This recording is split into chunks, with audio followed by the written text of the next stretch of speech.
Shift 1 का problem है जिसमें बोला गया है कि ए लाइन सेगमेंट ए बी है जिसका लेंथ लैम्डा है और ए और बी जो पॉइंट है वो सर्कल पे लाई कर रहा है और ऑन द सर्कल है और जिसका रेडियस जो है वो लैम्डा है और एक पॉइंट है जिसका लोकस फाइंड करेंगे वो लेट सपोज पॉइंट जो है वो 2:3 में डिवाइड कर रहा है लाइन सेगमेंट ए बी को। तो जो पॉइंट का लोकस आएगा वो बेसिकली एक सर्कल आएगा और उस सर्कल आपको रेडियस पूछा गया है। तो ये प्रॉब्लम है। सो लेट सपोज ये आपका सर्कल है। अब इस सर्कल का में 2 पॉइंट है ए और B on the circle. So let suppose A है, so this is let suppose A and B और इसका जो लेंथ है वो लैम्डा गिवन है और let suppose this is centre O. अब ए जो मेंशन है कि रेडियस जो है सर्कल का वो लैम्डा है, right.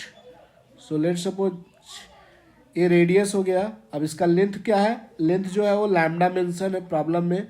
So A O A B एक जो ट्रायंगल फॉर्म हुआ वो बेसिकली इक्विलेटरल ट्रायंगल हो गया क्योंकि तीनों साइड इक्वल है, 60 डिग्री 60 डिग्री ईच एंगल हो गया, राइट। अब हमें एक चीज़ है कि जो P पॉइंट है को लेट सपोज कोई पॉइंट P मान लेते हैं वो ए बी को 2:3 में डिवाइड कर रहा है। तो late suppose this is P। अब इसका जिसका लोकस फाइंड करना हो तो उसको H, K मानते हैं तो H, K मान लिए। अब 2:3 में ए बी को डिवाइड कर रहा है। अब आपको फाइंड करना है लोकस और लोकस फाइंड जब करेंगे तो उसका रेडियस मिल जाएगा।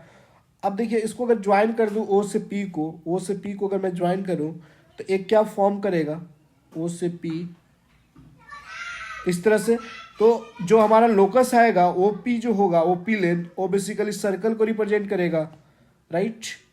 वो एक सर्कल को रिप्रेजेंट करेगा। सो लेट सपोज जो नया आपका जो कर्व बनेगा लोकस वो एक सर्कल होगा।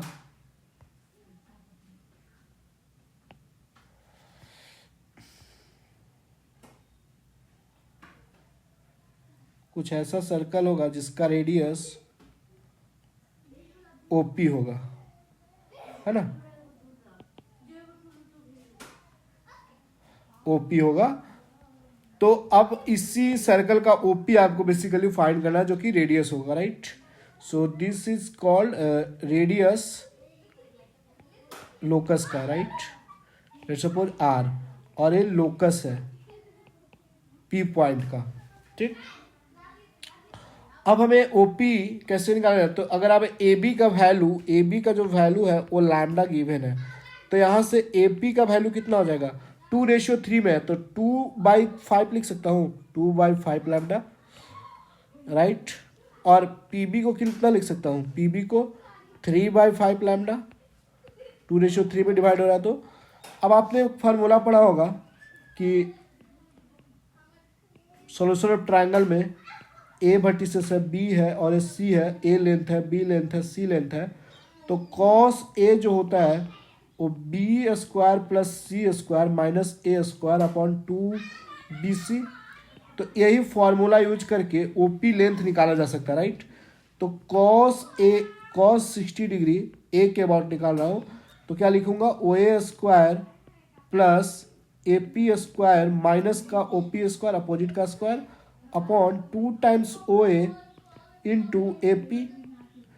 तो यहाँ से आप cos 60 होता है 1/2 और OA मतलब लैम्डा स्क्वायर प्लस AP मतलब 2/5 लैम्डा का स्क्वायर माइनस का OP² upon 2 into OA value is lambda और OAP इज 2/5 लैम्डा।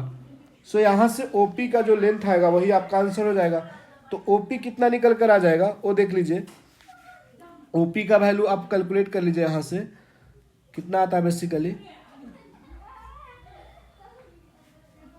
ये जो वैल्यू है OP कैलकुलेट कीजिएगा तो OP का जो वैल्यू निकल कर आएगा √19/7 लैम्डा, राइट। एक ही अननोन है।